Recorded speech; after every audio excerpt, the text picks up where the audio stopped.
आप सभी को राधे राधे। आज सुनिए शुक्र प्रदोष व्रत की कथा, साथ में सुनेंगे वैभव लक्ष्मी की कथा। क्योंकि आज शुक्रवार के दिन है, तो आज आप सभी को माता लक्ष्मी की भी कथा सुनाई जाएगी। तो वीडियो को शुरू से लेकर अंत तक जरूर देखें, क्योंकि कथा को बीच में नहीं छोड़ा जाता है। ओम नमः शिवाय। हर हर महादेव। आप सभी पर भोलेनाथ का आशीर्वाद सदैव बना रहे। तो आइए आज भगवान शिव के चरणों में नतमस्तक होकर सुनते हैं शुक्र प्रदोष व्रत की संपूर्ण कथा, शिव चालीसा और आरती। कथा के अनुसार प्राचीन समय में एक नगर में 3 मित्र रहा करते थे। तीनों ही आपस में घनिष्ठ मित्र थे।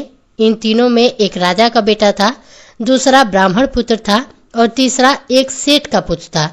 राजकुमार और ब्राह्मण के पुत्र का तो विवाह हो चुका था, लेकिन सेठ के पुत्र के विवाह के बाद गौना नहीं हुआ था। एक दिन तीनों मित्र आपस में नारियों पर चर्चा कर रहे थे। ब्राह्मण पुत्र ने नारियों की प्रशंसा करते हुए कहा कि नारी के बिना घर भूतों का डेरा होता है। यह वचन सुनकर सेठ के पुत्र ने अपनी पत्नी को घर लाने का तुरंत निश्चय किया। अब सेठ का पुत्र अपने घर गया और अपने माता पिता को इस बारे में बताया। तब उसके माता पिता ने अपने बेटे से कहा कि बेटा, अभी शुक्र देवता डूबे हुए हैं। इन दिनों में बहू बेटियों को उनके घर से विदा कराकर लाना शुभ नहीं होता है, इसलिए शुक्रोदय के बाद ही तुम अपनी पत्नी को विदा करके लाना। सेठ का पुत्र अपनी जिद पर अड़ा रहा और पत्नी को लेने ससुराल जा पहुंचा। सास ससुर ने भी उसको समझाने का बहुत कोशिश की, किंतु वह नहीं माना। अंत में विवश होकर उन्हें अपनी कन्या को विदा करना पड़ा।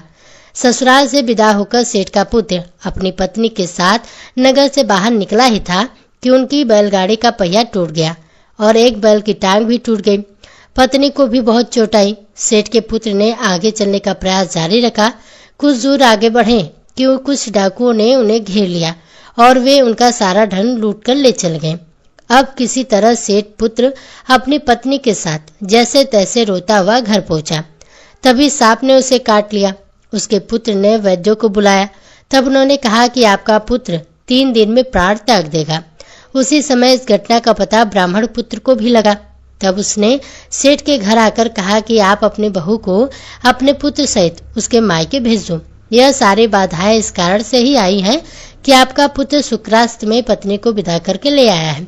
यदि यह अपने ससुराल पहुंच जाएगा तो बच जाएगा। सेठ को ब्राह्मण के पुत्र की बात समझ में आ गई। उसने अपने पुत्र को पुत्रवधू को वापस लौटा दिया। वहां पहुंचते ही सेठ पुत्र की हालत ठीक होनी शुरू हो गई और फिर उसने शेष जीवन अपनी पत्नी के साथ में सुखपूर्वक बिताया। इसलिए पति की लंबी उम्र, दाम्पत्य जीवन सुखी बनाने के लिए और सभी मनोकामनाओं की पूर्ति के लिए शुक्र प्रदोष व्रत के दिन यह कथा अवश्य पढ़नी या सुननी चाहिए। एक समय की बात है, भगवान नारायण बैकुंठ लोक में विश्राम कर रहे थे। उन्हें निद्रा आ गई थी। तभी अपने स्वप्न में उन्होंने भगवान शंकर को देखा, जो लाखों चंद्रमाओं की तरह चमक रहे थे। त्रिशूल और डमरू धारण किए हुए सोने के आभूषणों से भगवान शंकर सुसज्जित थे और इंद्र द्वारा पूजित थे। भगवान शिवजी उनके सामने आनंदित होकर नृत्य कर रहे थे। यह देखकर भगवान विष्णु आनंदित हो उठे और वे अपनी शैया पर बैठकर विचार मग्न हो गए। देवी लक्ष्मी ने देखा तो पूछा, हे प्रभु, आप अचानक जाग क्यों गए? भगवान विष्णु कुछ समय तक मौन रहे, आनंद में डूबे रहे। आखिरकार उन्होंने कहा, देवी, मैंने आज अपने स्वप्न में भगवान महेश्वर को देखा। उनका रूप अनुपम, आनंद और सौंदर्य से भरा हुआ था। ऐसा लगता है कि भगवान शंकर जी ने मुझे याद किया है। क्या सौभाग्य है। चलो देवी, कैलाश चलते हैं और महादेव को देखें। तब भगवान विष्णु देवी लक्ष्मी जी को अपने साथ लेकर कैलाश की ओर चल पड़े।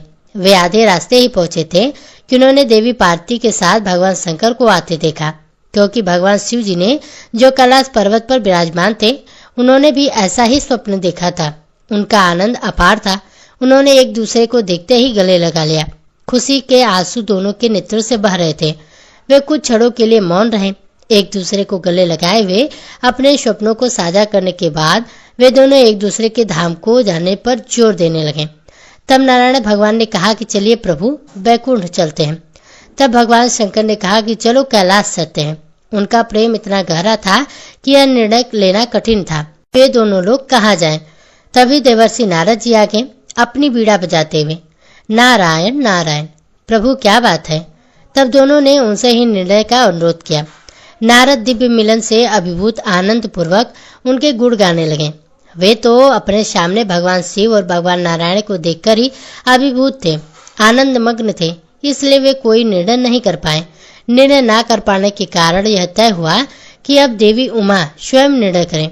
देवी उमा ने भी एक क्षण मौन रहने के बाद कहा, देवों के देव, आपका शुद्ध और अद्वितीय प्रेम दिखता है कि आपके धाम एक जैसे हैं। कैलाश बैकुंठ है और बैकुंठ कैलाश है, केवल नाम ही अलग अलग है। ऐसा लगता है कि आपकी तो आत्माएं एक हैं, केवल शरीर ही अलग है। मैं भी मानती हूँ कि आपकी पत्नियां एक है। मैं लक्ष्मी में हूँ और लक्ष्मी मुझ में है। मुझे ऐसा लगता है कि जो कोई भी आप में से एक का तिरस्कार करता है वह वास्तव में दूसरे का तिरस्कार करता है, और जो कोई भी आप में से एक की ही पूजा कर लेता है वह दूसरे की भी पूजा कर लेता है। जो लोग आप दोनों में अंतर देखते हैं वे बहुत ही कष्ट पाते हैं। मुझे तो लगता है कि आप दोनों स्वयं मुझे परख रहे हैं, मुझे ही भ्रमित कर रहे हैं। इसलिए हे देवताओं, मैं तो आप दोनों से अनुरोध करती हूँ कि अब आप अपने अपने धाम को लौट जाइए। भगवान नारायण को सोचना चाहिए कि वह शिव के रूप में बैकुंठ जा रहे हैं, और भगवान शंकर को भी विचार करना चाहिए कि वह भगवान विष्णु के रूप में कैलाश जा रहे हैं। देवी उमा के इस निर्णय से दोनों देवता अत्यंत ही प्रसन्न हुए और उन्होंने देवी उमा की प्रशंसा की। उनका धन्यवाद करने के बाद वे दोनों अपनी अपनी धाम में अपनी अपनी पत्नी सहित चले गए। बैकुंठ लोक पहुंचने पर देवी लक्ष्मी ने उनसे पूछा, भगवान अब आप बताइए आपके लिए सबसे प्रिय कौन है? तब भगवान विष्णु ने उत्तर दिया, प्रिय मेरे आराध्य तो भगवान शंकर हैं। वे मुझे अपने शरीर के समान प्रिय हैं। एक बार शंकर जी और मैं पृथ्वी पर घूमने निकले थे। मैं किसी ऐसे व्यक्ति के खोज में था जो मेरी तरह अपनी प्रिय खोज करता हो। तब मैंने भगवान शंकर से भेंट की और हम एक दूसरे की ओर ऐसे खींच गए जैसे हम पहले मिल चुके हों। मैं जनार्दन हूँ और मैं महादेव भी हूँ, और वह महादेव और जनार्दन भी है। हम में कोई अंतर नहीं है। ऐसा अंतर नहीं है जैसे दो बर्तनों में रखा हुआ पानी। शिव जी के भक्त मुझे प्रिय हैं, लेकिन जो लोग शिव जी की पूजा नहीं करते वे मुझे कभी प्रिय नहीं हो सकते। तब देवी लक्ष्मी ने भगवान विष्णु की इस बात से सहमत हो गई और वे आनंद मग्न होकर प्रभु के गुणगान करने लगी। अब आप सभी प्रेम से बोलिए, हरिहर भगवान की जय। तो आशा करते हैं आज की ये व्रत कथा आपको पसंद आई होगी। पसंद आई हो तो वीडियो को लाइक कीजिएगा। इसी तरह से व्रत कथाओं को सुनने के लिए हमारे चैनल को सब्सक्राइब भी जरूर कीजिएगा। वैभव लक्ष्मी की संपूर्ण व्रत कथा। एक बार एक बहुत बड़ा शहर था। इस शहर में लाखों लोग रहते थे। पहले जमाने के लोग साथ साथ रहते थे और एक दूसरे के काम आया करते थे, लेकिन नए जमाने के लोगों का स्वरूप ही अलग सा था। सब अपने अपने काम में मग्न रहते थे। किसी को किसी की परवाह नहीं। घर के सदस्यों को भी एक दूसरे की परवाह नहीं होती थी। भजन कीर्तन, भक्ति भाव, दया माया, परोपकार जैसे संस्कार कम हो गए थे। शहर में बुराइयां बढ़ गई थी। शराब, जुआ, रेस, चरस गादा, चोरी, डकैती आदि बहुत से अपराध शहर में होते थे। कहावत है कि हजारों निराशा में एक आशा की किरण जरूर छुपी होती है। इसी तरह इतनी सारी बुराइयों के बावजूद भी शहर में कुछ अच्छे लोग भी रहते थे। ऐसे ही अच्छे लोगों में शीला और उनके पति की गृहस्थी मानी जाती थी। शीला धार्मिक प्रवृत्ति की और संतोषी महिला थी। उसका पति भी विवेकी और सुशील था। शीला और उसका पति ईमानदारी से जीवन बिताते थे। वे किसी की बुराई नहीं करते थे और प्रभु भजन में अच्छी तरह से अपना समय बिता रहे थे। उनकी गृहस्थी आदर्श गृहस्थी मानी जाती थी और शहर के सभी लोग उनकी गृहस्थी की सराहना करते थे। शीला का गृहस्थ जीवन इस प्रकार हंसी खुशी चल रहा था, पर कहा जाता है कि कर्म की गति अटल है। विधाता के लिखे लेख को कोई नहीं समझ सकता। इंसान का नसीब पल भर में राजा को रंक और रंक को राजा बना देता है। शीला के पति को पूर्व जन्म के कर्म भोगने बाकी रह गए होंगे कि वह बुरे लोगों से दोस्ती कर बैठा। वह जल्द से जल्द करोड़पति होने के सपने देखने लगा, इसलिए वह गलत रास्ते पर चल निकला और करोड़पति होने के बजाय रोडपति बन गया, यानी कि रास्ते पर भटकते भिखारी जैसी उसकी स्थिति हो गई। शहर में शराब, जुआ, रेस, चरस गादा आदि जो बुराइयां फैली हुई थी, उसमें शीला का जो पति था वह भी फंस गया। दोस्तों के साथ उसे भी शराब की आदत हो गई। जल्द से जल्द पैसा वाला बनने की लालच में वह दोस्तों के साथ जुआ, रेस भी खेलने लगा। इस तरह बचाए हुआ धन, पत्नी के गहने, सब कुछ उसने रेस जुए में गवा दिया। समय के बदलाव के साथ घर में दरिद्रता और भूखमरी फैल गई। सुख के खाने के बजाय 2 वक्त के भोजन के भी लाले पड़ गए और शीला को अब पति की गालियां खाने का वक्त आ चुका था। शीला सुशील और संस्कारी महिला थी। उसको पति के बर्ताव से बहुत ही दुख हुआ, किंतु वह भगवान पर भरोसा करके बहुत बड़ा दिल रखकर इस दुख को सहने लगी। कहा जाता है कि सुख के बाद दुख और दुख के पीछे सुख आता ही है, इसलिए दुख के बाद सुख भी आएगा। ऐसा ही विश्वास के साथ शीला प्रभु भक्ति में लीन रहने लगी। इस तरह वह असहाय दुख सहते सहते प्रभु भक्ति में ही अपना समय बिताने लगी। अचानक एक दिन दोपहर उसके द्वार पर किसी ने दस्तक दी। शीला सोच में पड़ गई कि मुझ जैसे गरीब के घर इस वक्त कौन आया होगा। फिर भी द्वार पर आए हुए अतिथि का सत्कार करना चाहिए। ऐसे आर्य धर्म के संस्कार वाली शीला ने खड़े होकर द्वार खोला तो देखा एक माजी उसके सामने खड़ी हुई थी। वे बड़ी उम्र की लगती थी, किंतु उनके चेहरे पर एक अलौकिक तेज दिखाई दे रहा था। उनकी आंखों में मानो अमृत बह रहा हो। उनके भव्य चेहरे से करुणा और प्यार छलकता था। उनको देखते ही शीला के मन में अपार शांति छा गई। वैसे शीला इस माजी को पहचानती नहीं थी, फिर भी उन्हें देखकर उसके रोम रोम में आनंद सा छा गया। शीला माजी को आदर के साथ घर में ले गई और घर में बिठाने के लिए उसके पास कुछ था भी नहीं, इसलिए उसने सुकचाकर एक फटी हुई चादर पर उन्हें बिठाया। माजी ने कहा, क्यों शीला, मुझे पहचाना नहीं?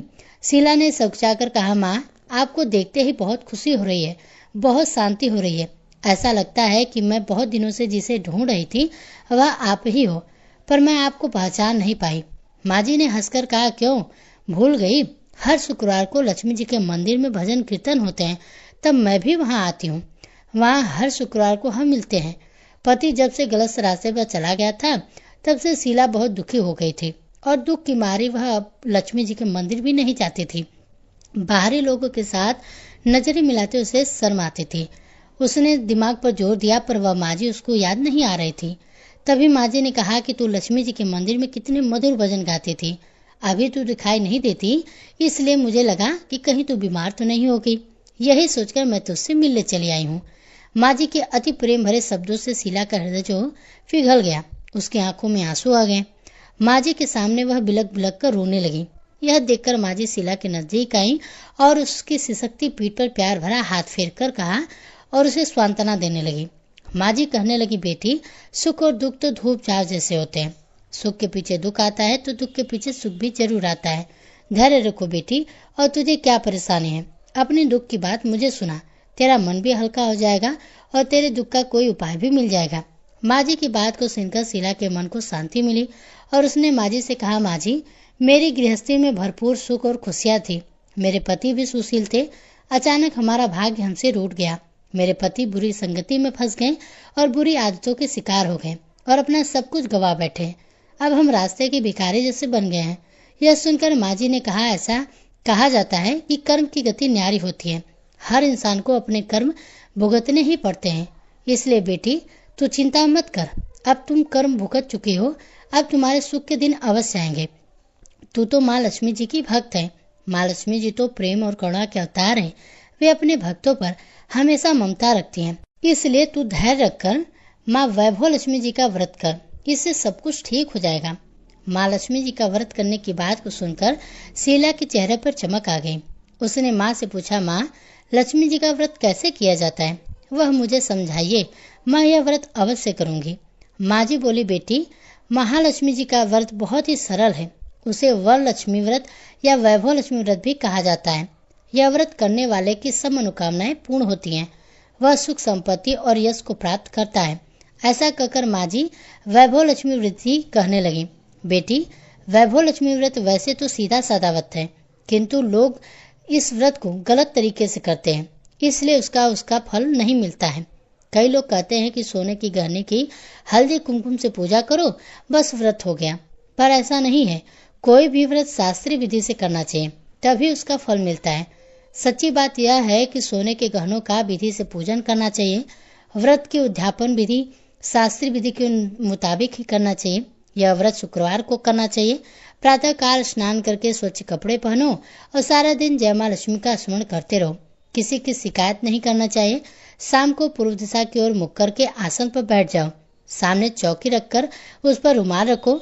रुमाल पर चावल का ढेर रखो और उस ढेर पर पानी से भरा तांबे का कलश रखकर कलश पर एक कटोरी रखो। उस कटोरी में एक सोने का गहना रखो।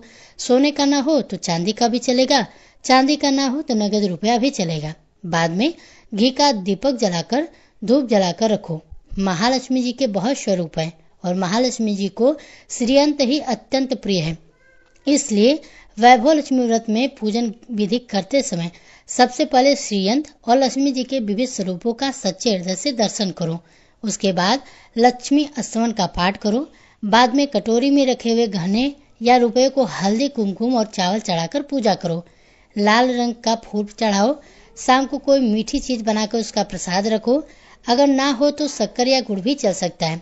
फिर आरती करके 11 बार सच्चे मन से जय माँ महालक्ष्मी बोलो। बाद में 11 या 21 शुक्रवार को व्रत करने का दृढ़ संकल्प माँ के सामने करो और आपकी जो भी मनोकामनाएं हैं वह पूरी करने का माँ लक्ष्मी से विनती करो। फिर माँ का प्रसाद बांट दो और थोड़ा प्रसाद अपने लिए रख लो। अगर आप में शक्ति हो तो सारा दिन उपवास रखो और सिर्फ प्रसाद खाकर शुक्रवार का व्रत करो। यदि शक्ति ना हो तो एक बार शाम को प्रसाद ग्रहण करते समय भोजन कर लो। अगर थोड़ी भी शक्ति ना हो तो 2 बार भोजन भी कर सकते हो। बाद में कटोरी में रखा गहना या रुपया ले लो। कलश में रखा जल किसी पौधे में डाल दो और चावल पक्षियों को डाल दो। इस तरह शास्त्रीय विधि से व्रत करने से उसका फल अवश्य मिलता है। इस व्रत के प्रभाव से सब प्रकार की विपत्ति दूर होकर आप आदमी धनवान बन जाता है। संतान न हो जिसे उसे संतान की प्राप्ति होती है। सौभाग्यवती स्त्री का सौभाग्य खंड रहता है। कुंवारी लड़की को मनभावन पति मिलता है। शीला यह सुनकर प्रसन्न हो गई और फिर पूछा, माँ जी आपने वैभव लक्ष्मी व्रत की जो शास्त्रीय विधि बताई है वैसे तो मैं अवश्य करूंगी, किंतु इसकी उद्यापन विधि किस प्रकार से करनी चाहिए यह भी कृपा करके कहिए।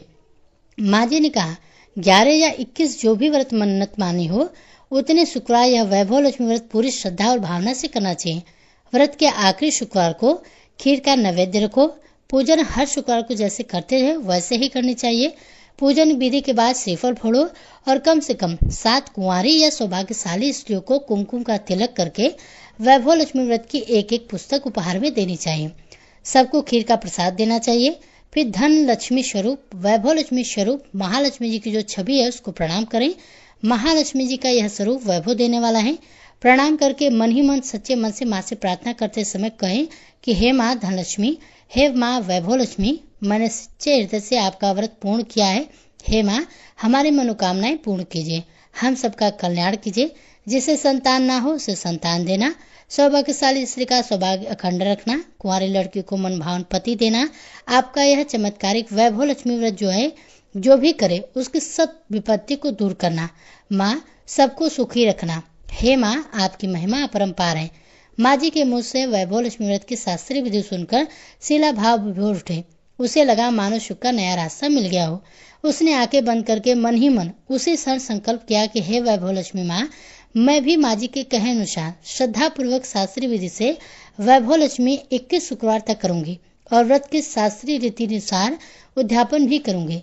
शीला ने संकल्प करके जब आंखें खोली तो सामने कोई नहीं था। वह हैरान हो गई और माँ जी कहाँ गई। वह माँ जी और कोई नहीं था बल्कि साक्षात माता लक्ष्मी ही जी थी।